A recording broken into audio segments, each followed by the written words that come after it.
You're listening to CreepGeeks Podcast.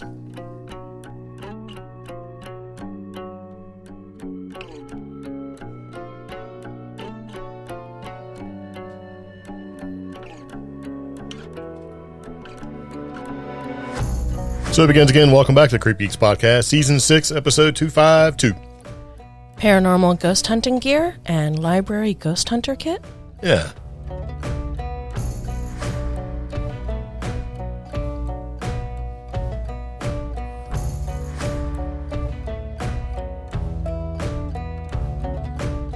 So here we are again. Welcome to the CreepGeeks Podcast. I'm Greg. I'm Omi. And we talk about stuff we find to be interesting on the internet and through some of our personal experiences as well. We broadcast paranormal news and share our strange experiences from our underground bunker in the mountains of western North Carolina.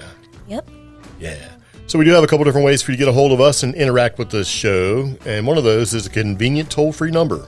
That number is 575-208-4025. That's right. Roswell area code. You can call and leave us a message, and we have a website for you as well. That is creepgeeks.com. There's a contact area that you can click on and leave us a little note or a message. Mm-hmm. And we have a pretty active Facebook group. So if you go to Facebook and look for CreepGeeks, you can find us there as well, where we share all sorts of funny things and wisdom sometimes. Yeah. And if you listen to the podcast, and you're one of these people who would like to listen to the podcast without actually having to use a podcast player, you can find us on YouTube. If you find CreepGeeks by doing a quick search, we are hashtag listenable, which means that you can start the podcast and let it play and just listen to us as you do your thing. Yeah.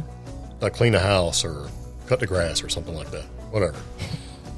Well, I mean, some people like to use the internet and they don't want to, use an actual, whatever. I mean, you can just listen. Yeah. So that was intentional. As a way for us to spread the wealth. And we are available on SoundCloud and Spotify and Apple and Google. Anywhere you can catch podcasts, you can catch us. So this particular podcast has a couple bits of information in it that I think you might find interesting. Are you ready? Sure. All right. So one of the things we do like to do in our podcast is tell you what we ate for dinner or what we're going to eat for dinner. And I can tell you that we already had taquitos. So there you go. Fresh out of the bag. Cooked about 15 of them. Rolled. Put some cheese on them. Taquitos, rolled taco, if you don't know. Were they good? No. Were they great? No. Were they okay? Yeah, it'll work. The guacamole was good. Yeah, guac is pretty good. So is it sour cream. Mm-hmm. So there you go. So that's what we had. So, okay, with this particular podcast, we do like to share information as we come across it. And this is something that we thought was pretty cool. And it sort of led into something else. And it's primarily around paranormal gear. And this is sort of going to be an overview of some gear items that you may or may not want. And we're only going to talk about the ones that we kind of use periodically or more frequently than not. And some of this may apply to you or may not. Okay. So it's just kind of one of those things, it's kind of like, is this for you or is it not for you? Now, if you're going to, if you have the inclination that we're going to talk about these really expensive, super pricey, spiffy camera gear, paranormal gear, that's not going to happen.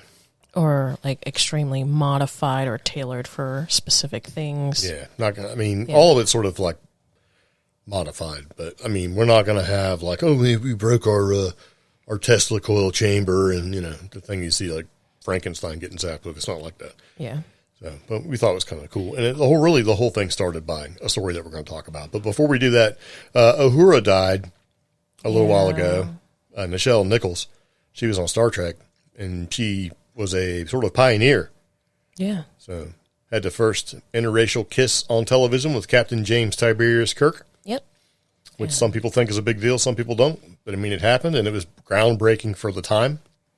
And she was a great ambassador for both women and people of color to enter into these different fields, whether it was NASA. She worked to recruit people for NASA. Yeah. Or just in the more scientific communities. So, And it's Uhura. Come on. Yeah. And she was on TV, operating some high-tech gear. It was just, because Star Trek was the future, really. It was more of an optimistic time, regardless of all the conflict that they caused by running around trying to be humans. So it was. She was 89. So I mean, that's a little bit of a long run. I know. It's just. It's the only ones left. Or Kirk, sad. Yeah. Sulu, Chekhov. Yeah. So Chekhov was supposed to be one of the youngest dudes on the crew. Yeah. So it's kind of, maybe it'll be the one that rides him out. Although, Kirk's like almost 100 years old or something like that. And they took him to space recently. I mean, yeah. Yeah. So. That's something. Yeah. I think he is the oldest guy in space. Yeah. Well, there you go, Jim. Okay, so we came across this article that I thought was pretty interesting, and it's not something you see every day, or at least something that we're aware of, and I think it's really cool. Do you want to jump in there and tell us? Well, did you not have the link open? I do have the link open. I just had to find it because I have like 10 tabs open. But this link is an article from a news group out of Massachusetts. Want to be a ghost hunter? Southwick residents can take home ghost hunting kits at Southwick Public Library. And that's pretty cool. I mean, it is pretty cool. You can go to your public library, which is where a lot of paranormal researchers and ghost hunters actually get their start. They go there, they'll check out a book about folklore or ghost stories, they'll get interested, they'll want to do it themselves. Why not also have a ghost hunting kit there? I mean, yeah, it makes sense to me. And libraries, they're different. A lot of them have all sorts of things that you can check out you wouldn't think would be a library, like an ice cream machine. Yeah, well, that or tools, that sort of thing. So if it's a library that's like one of those library of things, this is just your typical public library. I know library of things have kind of merged with public library systems so that you can check out random stuff like you were saying, a bread machine or ice cream maker or like a piece of home improvement equipment. Yeah, but a ghost hunting kit. Yeah. So if you have a library card, you can go and check out a ghost hunting kit with your library card, and that kit includes a digital thermometer, electromagnetic fields detector, walkie-talkies, so you can chat. Yeah. And a voice recorder. That's pretty cool. That's pretty cool. And this is, where was this at? Southwick? Yeah, Southwick Public Library. Southwick Public Library. And like it says at the bottom of this, Southwick has a library of things with items such as tools and telescopes, and more recently, the ghost hunting kits. So for anyone who sees one of those ghost hunting shows on TV, the kit kind of has all the tools that those official TV ghost hunters use. So that's pretty cool. Yeah. She says, I think it's a topic that a lot of people are interested in right now, and it's really nice to have it for people who do this as a hobby, and now they're basically complete with all the equipment. Yeah, and this makes sense, too. I mean, this library in particular, I was looking at their Facebook page, and they regularly host talks about, like, folklore. They're having a UFO talk, I guess, later on this month, and they've done ghost talks, too. Yeah. And our local library will occasionally have, like, historical haunts type talks. It makes sense. Yeah, it almost makes you wonder, is the paranormal thing just dying in general if you can get the paranormal ghost hunting kit in your public library? I wouldn't think that. You know what I mean? It's like Facebook. Before Facebook was inundated by old people, the youngsters knew about it, and then they just like, oh, here come the old people, and they left, right? So what if that's this way? You could be like an 80-year-old dude. I'm like, oh, check out my ghost hunting kit. I'm going to go on down to Nancy's house and see what I can see. I think this is a great idea. Like, I do too, but does that take us to the point where we're just old? No. Well, that's wonderful. Seriously. Look at you. You didn't consider that. No. Guess what? Old. I'm picturing myself right now approaching our public library saying, hey, is this something you'd consider? I'd even host I'd be like, hey, I could help you guys. And it'd be all these old people cruising in there, shuffling in. Yeah. Try to talk to their relatives. Be like Cocoon, but with paranormal stuff. Yeah. That's awful. I know, but you got to be 18 and up. Oh. Which is cool, but it's kind of like,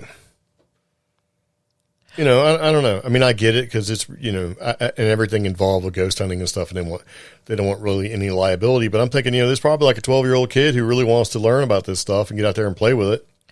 But I would I would also say that's actually common for like library of things. Oh, I know. I mean, organizations. you think they would have one that was, maybe. Maybe they'll have a field day where younger readers and library card holders can. You mean nerds? No. Book nerds? Stop. Borrow book nerds? Anyways. Yeah. I thought it was kind of neat, and it got me thinking about paranormal gear. We actually have quite a bit of paranormal gear that we don't really use. Yeah. I mean, the kit that this but library... we have like multiples of stuff, The kit this library is offering is pretty basic, but it is the essentials. Well, I mean, that begs the question of what do you actually need? And here's the thing. There'll be people who say, all you need is your wits. And I don't care for it. I mean, it's boring, right? And so we have stuff. And there is stuff out there. There's a lot of stuff out there that you can use for ghost hunting. Okay. It really just depends on your budget. Some things I think are way overpriced for what they are and what they do. And some things I think are pretty questionable as to what can be used, how are you actually doing it. But at the end of the day, really, I mean, all this stuff is repurposed from other things, because of ghost hunting and stuff like that. Come on. It's kind of hard to build stuff to find and be able to prove stuff that can't really be proven. So, I mean, yeah. And, like you're saying, majority of the stuff, it was accidentally found that it could serve this purpose. And even then it still can't be sort of proved. But so what we decided to do is go through and try to find a place that can kind of give you an idea of some things that you may or may not want to use while you're ghost hunting. And I came across a website called Higgy Pop. Okay. And it's from the UK, so it must be legit, right? Because it has a British accent. But there is a list of things, and there's basically a page full of links that have, descriptions and things like how to actually use some of this stuff and what some of this stuff actually is. So I decided to go through and just use that list because I was like, man, there's a pretty substantial list here. So, and like we do with all of our stuff, it's on our podcast and stuff that we talk about. We do put links to those pages, and they're in our show notes, and you can go to CreepGeeks.com and you can kind of check it out there and see what we got. So on this page, there were 43 results for ghost hunting equipment, because I just did a quick search because Higgy Pop has been around for a while, and it basically says, paranormal news, ghost hunting, and eerie entertainment. And they have a couple different things that I thought were interesting. We're not going to go through all 43. That'd be ridiculous. That's a lot. But there were some interesting things that I thought would, kind of be cool to talk about. Like one of them, they have a list of essential ghost hunting equipment. Now their list, this is from 2018 of essential ghost hunting equipment, right? Okay. And it says, whether you're just starting out as a ghost hunter or you're looking to add to your existing paranormal research equipment, here's a complete list of essential tools that any paranormal or supernatural investigator needs. Sure. And a lot of this is common. Everybody kind of has it, right? They start out with camera. They say, number one, you need a camera, because capturing photographic evidence is a crucial part of the paranormal investigation. So having the right camera is important. Now, as far as the best camera for paranormal research, there's just too many to choose from. And anyway, they do a great job of listing the top two cameras as being the Canon EOS 70D. Yeah. And the Canon 7D Mark II. Yeah. Now, those are DSLR cameras, and you have the lenses that you can take off and put on and all that sort of thing, and they're pretty serious business. And do you need a camera that serious to do ghost hunting? The short answer is no. No, not at all. I mean, really, any camera you can get to kind of take pictures, but I think the reason why they put this in here is because the Canon EOS 70D, and keep in mind this is from 2018, and the other Canon DSLR that's listed there, and I'm not gonna rattle off the rest of them, which is Nikon, and I don't care about that. But they do list the cheap camera, EOS Rebel T5. The reason why they put this in here is because these cameras do video. Yeah. So you can do still image photography, and you can also do video. So I would say that one of the most essential things you need is a camera. Agreed. Whether it's a camcorder or your phone or whatever, you need a camera. Mm-hmm. Now, the next thing you list off that you need is an EMF detector. And that's electromagnetic frequency is an essential part of the ghost hunting kit, because basically you're checking for electromagnetic frequency. And, you may you've seen this on TV, right? Where you get the hits and it's, starting to blink in a little bit. And they got a little, what they call a K2 meter. Yeah. And you're like, oh, what is that? Or, all that kind of thing, right? And this is actually one of the things that has become pretty less expensive over the past 10 years. They're like down to like less than $20 in some cases. Now, the more you spend, chances are the better you get. But gosh, I remember right off the bat, the one in the picture, like years ago. It's $58 to start, no matter what. Yeah. Yeah. And this is the one that has like almost like the rainbow colors with little LED lights, and it looks like a little remote control. And when it moves, like, oh, I got some energy right here. It's reliable, it's simple to use, and basically has an on-off switch, detects high sensitivity and fluctuations and spikes in the EM field from about 50 to 1,000 hertz. And it gives you basically instant sort of feedback with the 5 LED lights. Common, everybody's seen them. They're pretty inexpensive to get. So it kind of makes sense. And they're kind of fun. Plus, you can also use it to check for electromagnetic interference coming like maybe off a microwave or a power box or whatever, Mm-hmm. Because if you've got high levels of EMF, that can cause anxiety, all sorts of, things where you might think that you're being possessed or whatever, or have some sort of paranormal activity when really it's just you're being radiated with electromagnetic energy. Like if you lived under like a huge power lines or something like that, your house might be just full of that stuff. And no wonder you're a little crazy. There's something in the back room. You sure you're not just being bombarded with, high levels of electromagnetic frequency coming from those big giant power trees you live under? Yeah. So that made sense. The next thing is a digital recorder. So you can do the audio recording thing and then play it back and go, shh, did you hear that? Let's play it back. And you hear the same static and crap that you heard the first time when you watch these shows. I can never hear what they're saying. And that's the thing. Like the one in the image, or the one in this article, the image, this one rubs me the wrong way because it's the same recorder that everybody tries to use on the TV shows. Well, it's one of them, yeah. And this is one of the areas where I will say I recommend trying to invest in a quality recorder, according to your budget. Because the lower the quality, the less I think you're going to get some good results. Yeah, I mean, if you're recording garbage and you're listening to garbage, then that I think opens up the door for you to be able to interpret the garbage as being something that's probably not. Yeah. And so when you're trying to record an EVP, electronic voice phenomenon, right? Mm-hmm. Or listening for noises or whatever it is you want to capture, whatever it is you hope you capture, I should say. An EVP is great. If you're going to get one, make sure it has the ability to be rechargeable because batteries and missing batteries suck. Maybe find one where you can put a memory card in it so you can record much more. Yeah. As in length and time. And we recommend to go for one that's a little bit more quality. And one of the ones that's pretty decent quality for being the price that it is. And keep in mind, audio recorders and microphones can get crazy expensive. It's just the old school, I shouldn't say old school, but it's just a regular Zoom. Yeah. Like an H1N. Yep. And Zoom, this basically stands for Handy Recorder, 1, which is their entry-level model, and the N means new. So they typically go on sale. Like you'll find like holidays and stuff where they go on sale for like $69, and normally they run about $120. You can plug in a microphone to it. You can plug in headphones to it. It is a pretty worthwhile thing, and you can also use it in conjunction with a camera if the camera has a microphone jack. So that microphone jack will let you plug the Zoom into it, and now that Zoom becomes your much better microphone for recording things into your camera than the camera's onboard audio. Yeah. So, which is pretty nice. It does record stereo. You can plug it up to USB, and you can also use it while it's charged, as in you can plug it into a USB battery bank and use it while it's charging, and get a long recording time. And there's a bunch out there. So, I mean, you don't have to spend that much money, but I think a decent audio recorder has multiple purposes and can go a long way. Yeah. Right now I'm going to actually share this with the listeners in the show notes. They do have the H1N in gray for less than $100. See, that's not bad. Yeah. So. And the only difference between the colors is just the color. It's the same thing.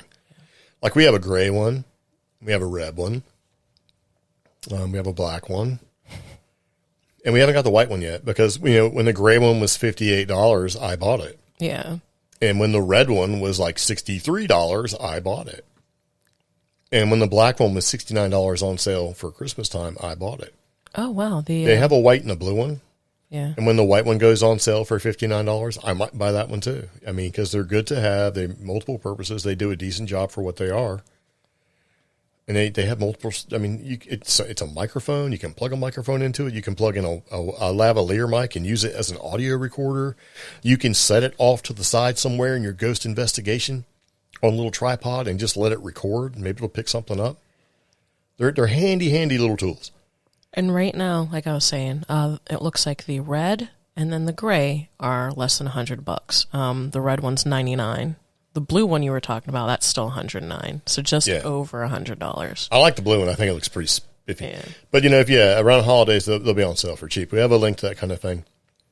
And we also have an Amazon page where we have a bunch of paranormal gear there. And we try to find stuff that works that's inexpensive because, honestly, I can't see spending an incredible amount of money on this stuff, even if you're serious. So anyway, one of the other things that you can get that comes on this essential list from Iggy Pop, and it also makes sense to me, is an infrared thermometer. Because basically it'll tell you the temperature of wherever it is you're pointing at it. And since paranormal activity, there tends to be cold spots. Or even hot spots, or differences in temperature. You can kind of point it and go, see what it is now. And it's always dramatic on television. Yeah. Feel this cold spot. It's 15 degrees cooler than over there. And why is it always 15? I don't know. Who knows? Some of them are pretty inexpensive, so they don't really give you the sort of accurate number. Like, let's say 85, 86 or whatever, but it doesn't give you like 85.23. Didn't you tell me one of the ones that we've played with a couple of times, it's going to be accurate when you're pointing at something 4 feet away or 6 feet. I mean, you can't point it down a hallway. Yeah. Because just because it has a laser on it doesn't mean at the end of the laser that's the temperature. You realistically, you want to be kind of close, but realistically, I mean, no more than 3 feet, which just happens to coincide with about how far a lavalier mic should be, or a microphone in general from somebody is about 3 feet. Yeah. But I mean, realistically, the much closer you are to the source, the more accurate the temperature is going to be. They don't have unlimited range. Next thing is probably one of the most important things, and can be one of the most inexpensive things, is going to be a flashlight. You want a flashlight.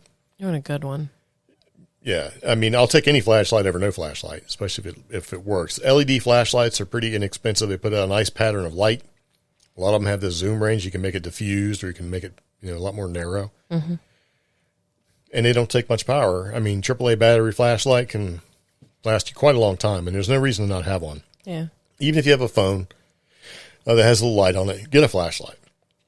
If anything, to see where you're putting your feet when you're walking through some of the areas, especially if it's dark or something like that. Because, I mean, Which is another thing, because, like in this article, the image they're using is one of those torches with multiple feature type flashlights. Yeah. Well, torch is just British for flashlight. But and I thought about it. You have this one. Yeah, I thought about it. This one has UV or black light. Mm-hmm. So that adds that whole, I'm on a historical ghost tour. Let's see the blood stains on the Let's look for wall. the blood spatter. Yeah. And, I mean, that's something, too. You can buy some of these flashlights that have multiple modes. Like we have ours, we have a couple. They have a red light, the UV light or blood light, and a white light. Yeah. And all of them do this stupid strobe thing. Like if somebody comes running up on you and they say, you can blind your attacker, and it blinks real fast. It just Which makes is silly me mad. because, I mean, you wind up trying to turn the thing off, and it's like you press the button 16 times and, I will say some goes through different modes, The higher end ones that do have that blink mode, you're paying for it. The blink is an SOS. That's what they say. So and they're all supposed to be like, yeah. But I mean, you can spend realistically on Amazon, you get one for like $7-8. Sometimes you can get more.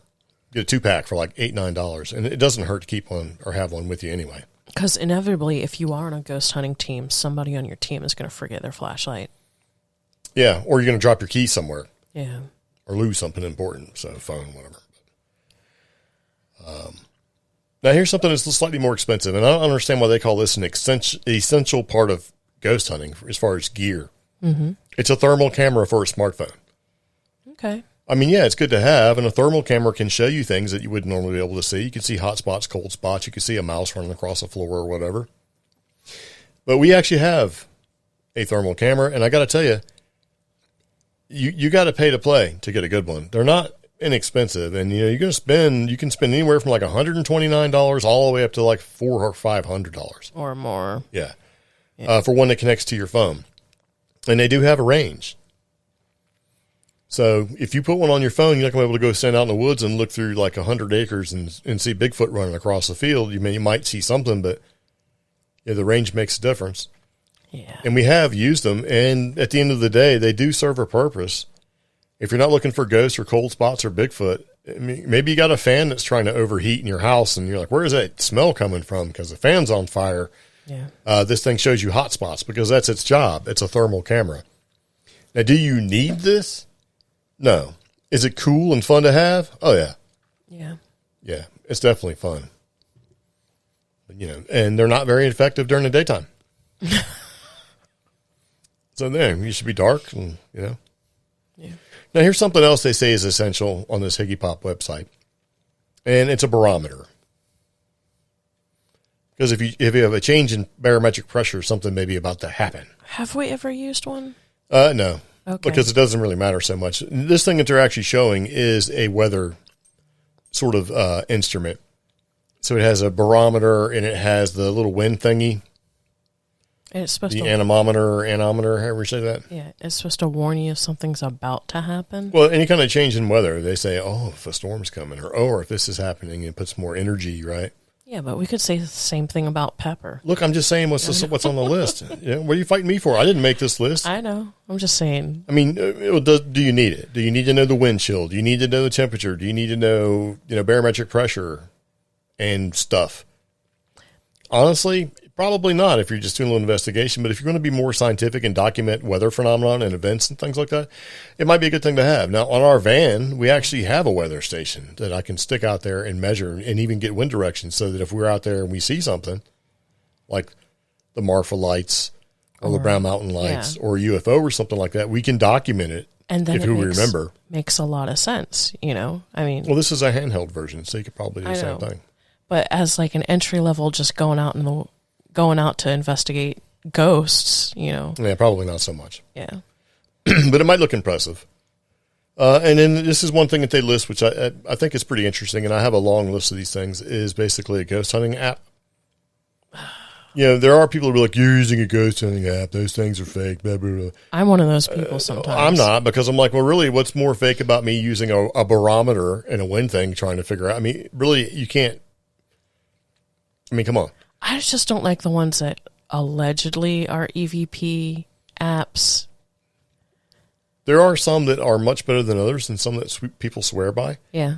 And there are others that say, well, it has a word database. And I mean, it doesn't matter, really, because at the end of the day, you can't really prove it works for that sort of thing one way or the other. You may get good results. It may be coincidental. It may not. Mm-hmm. Some are marked for entertainment purposes only, because there are people out there that say, I didn't get to talk to one ghost, No stars. 1 star, I want my money back, that kind of thing. So there are different types of apps out there. You've got spirit box apps. I mean, you've got EVP apps. You even have some apps now to sort of give you like a SLS stick cam. Like you see the dots and little, it's made, or it was originally sort of easy to be made from like a Microsoft Kinect. Mm-hmm.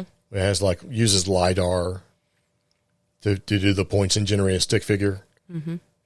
Ghost Adventures, I think, really made that sort of popular with the stick figure. A lot of people use it and stuff like that. But if you have like an iPhone 12 or whatever it is with LiDAR built into it, it's the same thing. You can get an app for it. You don't need to carry around that stuff. Yeah. So, which is, we actually have a couple Microsoft Kinects and the software and the little tablet computers and all that stuff. And it's like, I could do this crap from my phone now? Yeah. All right. Here's another one, too, a compass. Now, a compass is pretty good because it's analog, and if you get a shift in the needle direction, yeah, because it's supposed to be trying to point north, and it's just going all crazy and stuff, you could be on the paranormal hotspot. Yeah.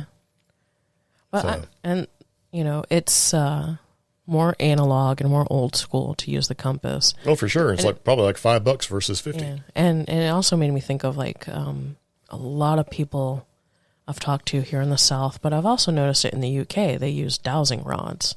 Yeah. for the same intent, like for the same purpose. Yeah, for looking for energy. And they say if the needle is erratic on the compass, then you've got something happening. And you know who else used a compass to try to find stuff? Who? Captain Jack Sparrow. Okay. Yep. So that's supposed to be an essential list. And of that essential list, honestly, I could see 3 things that are essential. A audio recorder, a camera, and a flashlight. Yeah. And you can do all of these with your phone or with another phone. If maybe you got an older phone you want to use, maybe you want to install an app, that kind of thing, and travel light. But there is something to be, there is something about having a separate device for this kind of thing. Okay. Especially if you only got one phone, then your phone's tied up trying to do all this stuff all at the same time. Whereas if you have individual devices, it might make things a lot easier. Sure. Plus, you look cooler carrying a bag full of techno crap around with you. So, but yeah, on that page, there is a ton of different things, like where it talks about essential ghost hunting equipment. Also talks about how to use different types of equipment. Yeah. You know, like why do you need a thermal camera? Trying out some of the best ghost hunting gadgets at home. Do you need an all-in-one device? How to actually do some ghost investigations. Like, so you chose to spend a weekend in this abandoned and scary, very haunted park hotel. You know, how you're going to use it. Maybe you're taking tours, like haunted haunts tours and things like that. So that particular website page has some pretty interesting things on it. Now, on the other side of that, I did find in a different page, in a different place, ghost hunting apps, and the 23 best apps for Android and iOS. Okay. And on that page, there is a link to 23 different things. And I started to kind of go through it. I'm like, wow, that's a lot. I mean, they talk about like real ghost detector, paranormal window, real ghost detector radar, real ghost detector radar simulator, paranormal EMF and scanner, pair spirit box, ghost finder, EVP recorder, spectral talk, ghost hunting tools, spirit box classics. We're not going to point to one ghost hunting app that's supposed to be the best because, I mean, I don't really know. Your results always vary with this kind of thing. Mm-hmm. But I do think if there are a couple, and if you have to pay for them, like $9 or $10, you know, and they're being reviewed by people that are pretty serious about it, that might be where you want to concentrate your search as far as ghost hunting apps. There are a bunch of free ones, and a lot of them say for entertainment purposes only, because you really can't sort of prove ghost activity, that sort of thing. But if it's got a price tag to it, and it may be worth exploring. Okay. So, you know, like I said, I'm not, and it does break down each one of these, and I'm not going to go through and and talk about all these freaking apps. I do think it's interesting. One of them, though, like the app opens up and it takes you to paranormal podcasts, and then it has like paranormal articles and some other stuff. And I'm like, oh, so it doesn't actually hunt ghosts. It just shows you paranormal stuff. Yeah. But there are some that do have like the tools, you know, like ghost hunting tools, I think is one that actually has some stuff. And there's going to be people that like love these, and there's people that hate these. So at the end of the day, I say do whatever you want when it comes to this sort of thing, you know, but I do like the idea of having separate gear. Mm-hmm. Unless you got an old phone laying around. If you got an old phone laying around and you're trying to figure out what to do with it, you could load this thing up with the ghost hunting apps, and you could, I mean, effectively use it as an audio recorder, and you could do all that stuff. And it does make sense. I mean, a lot of people do have old phones. Yeah. Why not? It's way more affordable than, like, you know, buying a $180 EMF, like a REM pod. Yeah. I mean, we're just a team of two. Like, even if this, like, you and your friends, so, like, you and maybe 2 or 3 other people were to start kitting yourselves out on paranormal gear, it's an investment. Yeah. Whereas everybody's probably got an old iPhone or an old Android lying around. Yeah. I mean, if you do, you might as well. Might as well figure out exactly what you need. Yeah. Yeah, but I would still recommend definitely having a flashlight. And definitely having some things that if you're going to go to these places that may be slightly treacherous, you know, they're dark. I mean, it's easy to fall in the dark. And see, that's the other thing that I don't think people talk about when it's like getting ghost hunting gear or being prepared as a ghost hunter. Like, we did stuff in, what was it, October and November here in Western North Carolina, and the one thing I was like, I should have worn my winter pants, like my winter outdoor hiking pants, because it was so cold in these old buildings. Yeah. I mean, you got to be prepared. I mean, Yeah. you kind of got to look at it as being, if you're going to do something like this, and especially the older you get, the more you become more safety conscious, because it sucks when you hurt yourself. I don't think I think you need to be prepared.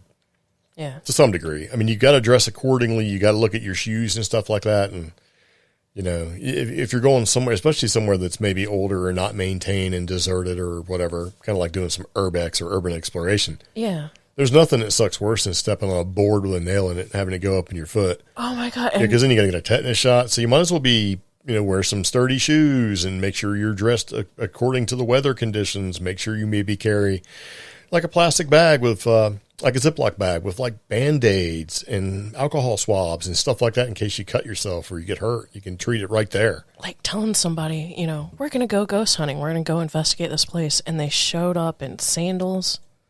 And I'm just like. I mean, you know, I can just see cruising through some haunted building or hospital or something and kicking a piece of metal and having to go between your big toe and the toe next to your big toe. Yeah.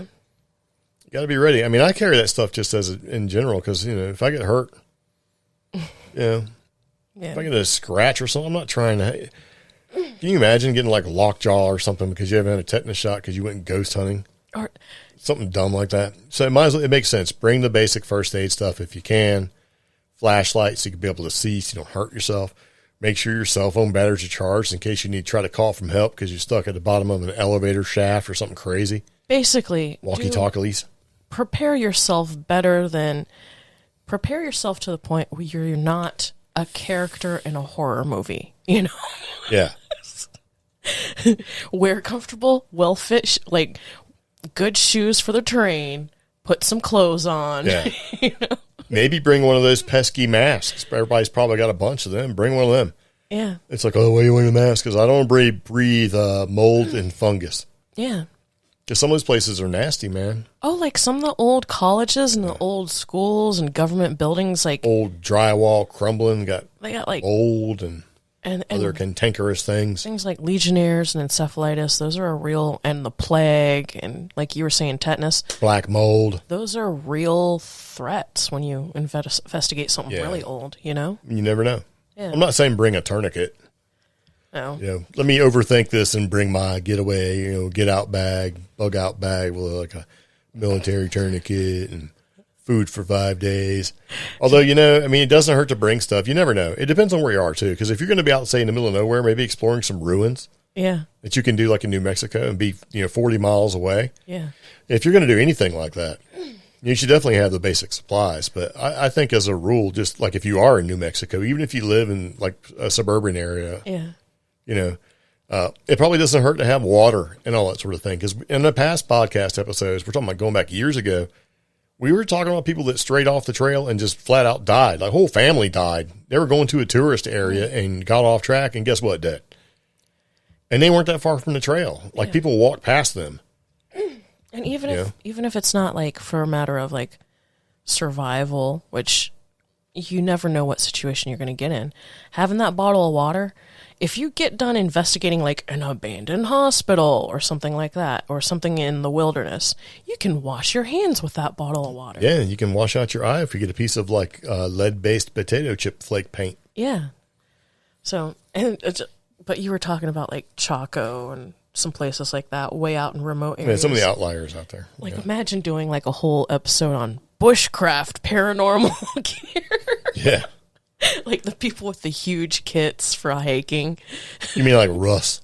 Yeah. Like Russ LaCour for doing the back. He's out there hunting Bigfoot. I mean, he's bringing all the gear he needs to survive, Yeah. He's got enough stuff. Well, okay, so we can't talk too far about that because, for a while there, when we went anywhere in the desert, I had like 40 gallons of water. Yeah. And enough food to last a month. I mean, a lot of it was dehydrated and all that sort of thing with, MREs or, the Mountain House dehydrated food meals, but Be like, well, no, the van broke down. We got a month to figure it out, Yeah. You know what I'm saying? We got a month. Oh, no. We've got like 14-day survival rations plus canned food. It's like 40 gallons of water. People are like, Yeah. you need a gallon of water a day. Maybe not. But hey.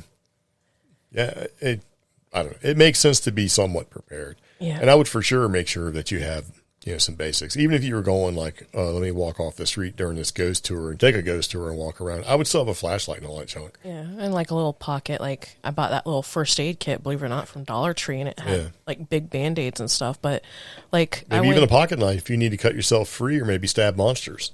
I went on a day hike with some friends to the top of Linville Gorge, and everybody's like, "That's a big pack." I'm like, "Yeah, 1/3 is camera gear, 1/3 is a jacket or a shirt and sunscreen, and the other third is first aid and water." So yes, yeah. Even though you're surrounded by all the water you'd ever need, I'm not drinking no gorge water. Yeah, even though like right afterward, the first thing you do is you get out of the gorge trail, you go downhill, and there's like one of the top wineries of North Carolina. Like, yeah, drinking that gorge water. So, yeah, there's a bunch of different apps you can use for this kind of thing. As far as what you should be using for apps, if you want to, I don't know what to tell you because, we have a couple, or I have a couple that I've used every once in a while, but we also have all the gear, and we have multiples or duplicates of the gear because there's more than one person. The walkie-talkie thing, that's not a bad idea. We have a couple of those as well. So you could be like, where you at? Oh, I'm down here. Okay. Hey, do you have my coffee? Have you seen my coffee? Have you seen my car keys? So ghost hunting apps in general, I mean, I can tell you the ones that we currently have, or I currently have installed on my phone. Yeah. Ghost Tube Box and Ghost Tube SLS. Those are currently on my phone. And the Ghost Tube Vox is basically supposed to let you record stuff and listen back to it and all that. And SLS is kind of like, is it going right now? Yeah. What did it say?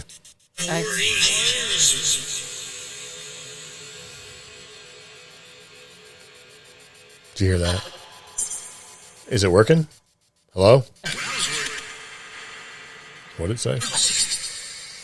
I don't know. Hello? Ghost? Heads a bit? See, I don't know if this thing is reacting to me or what. Who knows? Anyway, that's Vox from GhostTube, and I also have the SLS. It's kind of like the Stickman cam that you can use with your phone because the phone has LiDAR built into it and generated stick cam. And the phone also does video, and I have an audio recorder, so you could really sort of kit yourself out just by using an older tablet or even a smartphone that's pretty relatively new. I guess not like 10 years old, but in basic first aid stuff, throw in a little backpack and go. I was just thinking of one of our very, very intelligent listeners and friends. I think we went on an investigation with him like 2-ish years ago, Dirk, and he was telling me like half of the ghost hunting apps actually are an overlay for tools already built into your phone. Well, of course. How's it going to work if it wasn't? I know. And I was trying to look at some of them like, on iPhone, I have a compass. I've got a measuring tool that can also do leveling. Well, all phones have that. There's a vibration thing that you can do. Yeah. Well, again, see, these are all functions of the phone. Yeah. That's built into all the phones. Like all phones vibrate, and for the most part, if you have a cell phone, it's pretty high likelihood that it has a GPS. If it has an internal GPS, which is better, in other words, it doesn't use cell phone triangulation, it actually uses a built-in GPS, then you're going to have a compass. Yep. And you're going to have map feature. You're going to have navigation ability. If your phone will vibrate instead of, make a sound or whatever, then you've got that. And so you can write the program or the app to be able to trigger certain things. Yeah. Anemometer, leveling, all that stuff. Yeah. Yeah. Well, I don't know how it would do the wind, but, accurately anyway. But who knows? I mean, there's a bunch of different things built into them, and any kind of decent phone is going to have everything you need. If you're creating an app and you knew how to do it to sort of do that sort of thing. So, some phones will even let you do like an FM radio because you can plug in like headphones and then all of a sudden it can tune FM stuff.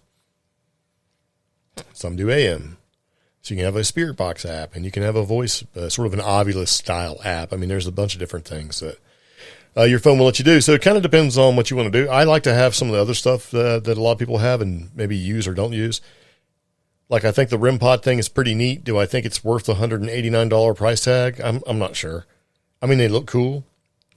We have different K2 meters that we use. They're not K2s or EMF. We have a different tri-field meter.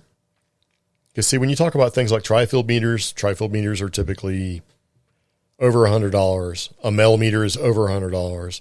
A REM pod is about $150. You know, that's the one that has the LED antenna and has the two blinking lights. Yeah. You know, or maybe even more. And people like, you know, it makes a little bit of noise.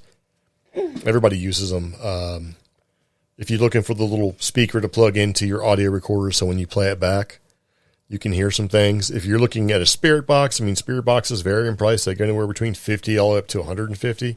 Yeah. Spirit Box is a thing where it uses the radio frequency as it just sweeps through, and hopefully a spirit or something like that can basically use that energy to maybe stop the frequency and communicate through by saying words. So you hear the static, and it would be like Frank. You're like, oh my God, it said Frank. You know what I mean? Yeah. And then you can use that, play it back. And there's all sorts of other stuff you could do. You could use like guitar pedals to loop the sound back through so you can actually reduce that static sound. You know? I think, oh, wow. Which is something I've done. I've got that set up. So I was just looking on Amazon, and like the Spirit Box we use is more expensive than the Spirit Box I've seen on several TV shows. Yes. So, well, the Spirit Box we use has Bluetooth. You can record to a memory card. You can set the sweep, like 5 speeds, forward and back. I mean, it has a bunch of extra features built in. Yeah. And when I got it, I only paid $69 because I caught it on sale. It was part of a deal, and I liked it because it was small, and it also charged up through USB, so I didn't have to worry about batteries. And it had a tiny little flashlight built into it. Okay. And so I thought that was a great deal because it had multi-purpose type stuff. So, yeah, if we carried that, we could record audio. We could do playback for EVPs. You know, you can plug in headphones, all that kind of stuff. So it made sense at the time. And we do have links, actually, to some of the stuff that we have and use. Like our tri-field meter that we use is not $100. It's basically $55, and it has a multiple color display, divides things up, and it graphs too. It's a graphing display, so it does a bunch of different things and saves data if you want. It's rechargeable, and it basically does multiple fields, right? So it's basically rechargeable, so it does radio frequency, electromagnetic frequency, and radiation testing, so EMF.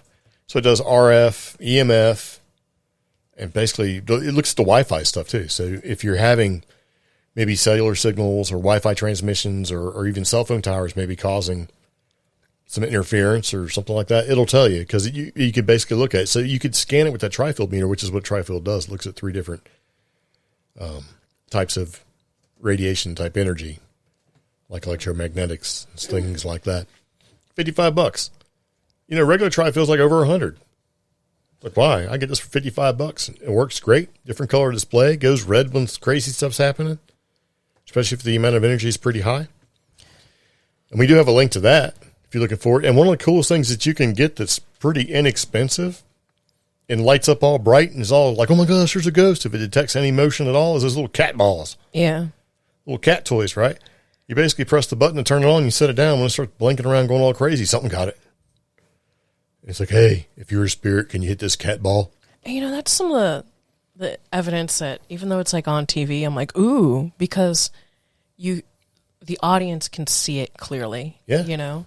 And if you pay attention, because, I don't know, it's a TV show and it's a decently lit, or at least you can see what's going on in the room,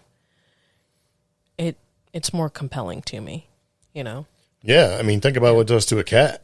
You know what I mean? It's got the red and blue LEDs. That thing fires up and it blinks and strobes. It's crazy looking, man. And you can see it across the room. Yeah. So the only problem with it is that it's really susceptible to any kind of vibration. So it'll go off.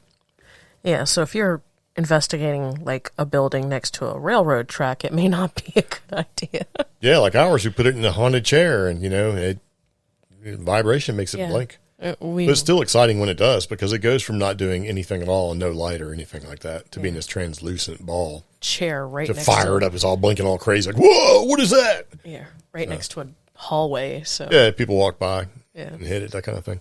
But I mean, honestly, for like $9 and getting 2 of them, you can set that aside. If everybody's being still and you're trying to do your thing and it starts firing up, it basically, hey, if you'd like to interact with us, you can touch this and it blinks. It starts blinking like crazy. The only problem with it is that once it blinks for a while. Yeah. Like 7 or 8, 10 seconds. So I think what I like about it though is, maybe this is something that we didn't really say, but as far as ghost hunting gear, it's a universal trigger object that you can carry around because depending on what paranormal investigator or ghost hunting group that you follow or, you're interested in, they all tell you, bring a trigger object with you to a paranormal investigation. And these literally could fit into your purse, your camera bag, your backpack, and they're not hard to forget as long as you tuck them in someplace. Yeah. So they're pretty inexpensive.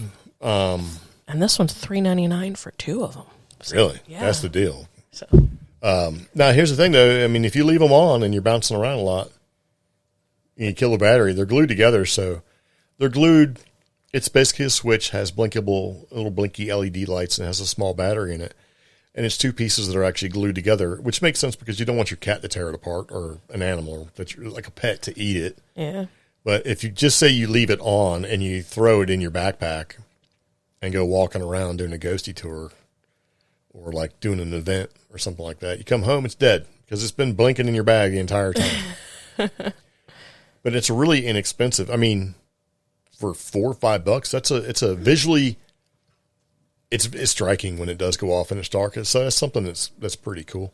Use your camera, maybe record that. You can get dowsing rods to look for energy where they cross and you see that sort of thing. Yeah. They're like $13. Already done. You can just buy it off Amazon. I know. I actually have one in my cart right now for $11.55 or something like that. They come in different types. I mean, you can get the ones that have like handles on them and stuff. So, and if you're thinking, well, I'll just go get me a piece of copper welding rod or, some kind of thick, strong copper, wire and make my own, you're going to pay the same price in copper as you would if you just bought one already. Yeah. I've already checked on, like Lowe's and Home Depot, y'all. So you might as well just get them with a nice handle for $1 less, oddly enough, Yep. So. And some of them are foldable, so they're all portable and junk. You can pull them out and pull out your portable dowsing rods. I don't have too much experience with those, but people that use them to find water and stuff, it seems like it works. And paranormal activity. There's like a lot of UK like energy in general. videos that use them, and I'm like, huh. But also though, like the whole compass, then the lightning rods, dowsing rods. Well, they could be lightning rods too. That's true. Much storms that we've been having the past 2 weeks. It kind of starts to turn into that grayer area of like not tech gear that you should bring to a paranormal investigation, at least in my opinion. Because I don't know. Well, I mean, by the end of it, you can wind up having 2 rolling toolboxes full of everything. I know. So yeah. But dowsing rods, in my opinion, start to lean towards maybe having a spirit board with you or tarot cards, With the stuff that we have, like we do have radios. We've got extension cords. We do have a DVR system. What else do we have? We've got the EMF detector. We do have the tri-field meter and the spirit box. Multiple flashlights. The van has cameras on it and a recording system as well. We do have little cat ball toys. We do have a camera that goes on an RC car. And we do have game cameras that you can set out because that's something that you may have or may be looking into. You can set up a game camera to be triggered when it sees motion. We do also have other cameras that you can buy to where as long as you have Wi-Fi connectivity or some kind of internet, you can basically set them up. Yeah. Like a lot of ghost hunters are starting to do that now, where they're using the smaller like blink cameras and things like that because, you know, they'll trigger when something happens and it makes it easier to see, but they're also portable. Yeah.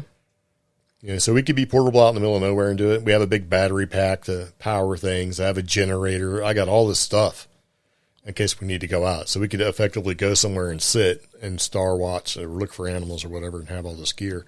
But at the end of the day, you'll see stuff when you're not ready and you're not prepared. You don't have any gear. We got multiple cameras and all that. We're going to take pictures and do video, and we have the heat, you know, the thermal camera, and you know, we have audio recording devices that we set out. So, because that's the thing about what we do and what we try to do.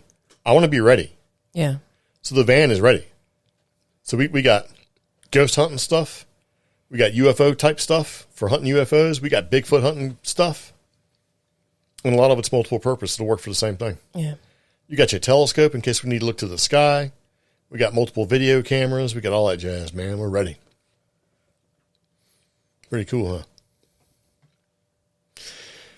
Yeah. Yes, indeed. So there's a lot of stuff that we talked about, and there's a lot of stuff that, you know, we didn't really go into great and agonizing detail, because really at the end of the day, what you want to carry and what you need is purely on you. You can really sort of become a gear whore with the whole thing, and you'll just start getting more and more and more gear. Yeah. Okay. It's so easy to do, because you'll be standing next to somebody and they're doing something. You're like, what is that thing? Especially if you like gear. What does that do? Yeah. Well, this is an infrared light. Oh, it has a 300 feet range and blah, blah, blah, blah. And you're like, woohoo, we're going to get one of those. Yeah, but you know what, though? What does this do? It's my drone. I can fly around and look at stuff. I do think it's interesting that, yes, having equipment has allowed us to capture some interesting stuff. Even that church we recently went to, or the Brown Mountain Lights.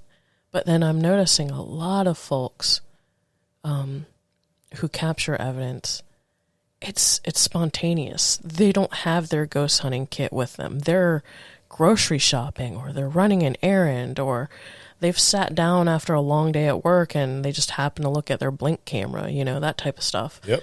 So that's how it goes, man. Yeah. Or, you know, they're driving someplace, you know. Or you fire out your cameras and stuff because you're like, heck yeah, man, I feel weird stuff starting to happen and all your batteries start to drain. So, yeah. You know, and we've talked to people that have gone out and done ghost hunting and things like that, and they haven't had that problem ever.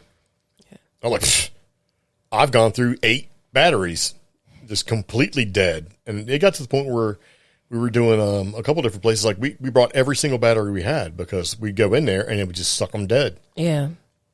And stuff was happening. So it wasn't like, oh, you know, it's like everything from, you know, hearing things to, you know, stuff moving around to feeling the tugs, you know, like on your clothes and somebody's touching you on the back of your neck, kind of thing. All the crazy stuff that you see. It's like all that stuff's happening, man. And it's like, you know, getting shoved. That was exciting. And you pull out your phone, and your phone went from being 99% charged because you had it on the charger because you were using it to navigate, driving to the place. Yeah. You go in there and eat a sandwich and you get pushed and stuff, and you pull your camera phone out because you're going to start trying to maybe go take some pictures, and it's like 30%. You know what I mean? Mm-hmm. So, I don't know. But anyway, this particular podcast was talking about some paranormal gear that we thought was interesting. And the fact that a library is like, hey, you can come check out a ghost hunting kit. So that may be something you might want to bring up in your neck of the woods, wherever you are. Maybe you got a library or something. Like, hey, wouldn't it be cool if you guys had a ghost hunting kit we could check out? Engage their reaction. They might be into it. They may not. Never know. Yeah. So I think the paranormal has become pretty popular these days. I do want to say, though, with everything we've talked about being a paranormal investigator or ghost hunter or what have you, we do have our brand new stickers on the Crafted Intent /cheap or CreepGeeks Etsy shop. So if you want that YouTube, you can get a sweet paranormal investigator sticker and put it on your old ratty suitcase as you go in there. You can even get the YouTube certified paranormal investigator sticker. Yeah. Some people buy it because they think it's for real. They're like, bro, heck yeah. I'm like, dude, that's kind of a joke, bro. But, you know, you should trust me. I'm YouTube certified. Like YouTube certified mechanic. Yeah, that kind of thing. Yeah. So anyway, there you go. I think I'm done. I think we have talked a lot. So if you have any questions, comments, concerns, or if you have any questions about paranormal gear or maybe some of the stuff that we talked about, let us know. We didn't really talk too much about like REM pods and things like that because we don't actually use it. We don't have it. So I can't speak to it, but I'm on the fence. I've had some not good results with them. That's why I don't want to talk about them, because for me, every time I've used one from some people, I've been able to debunk what's happening. Yeah, I mean, that's part of it. Yeah. Especially if you got a good walkie-talkie, you can fire that thing up and set every ghost detector off in the place. Yeah. Especially if they come from China and have a huge wattage. Or if you sit there and you turn Bluetooth on and somebody has Bluetooth headphones, you can set it off. Yeah. I did all sorts of stuff to... Well, I mean, that was part of our fault because we should have had everything secured and make sure that everybody was in airplane mode and all that stuff, and we just didn't do it. Yeah. So if you're going to use this kind of stuff, it's also good to make sure that you have electronic devices secured so that you don't cause inadvertent interference and think you got a ghost or a spirit or something. So it does happen. Yeah. But anyway, there you go. So you've been listening to the CreepGeeks Podcast. This is episode 252. And so you should tune in again because we do this all the time. So anyway, see you later. Take it easy. Bye-bye. Bye.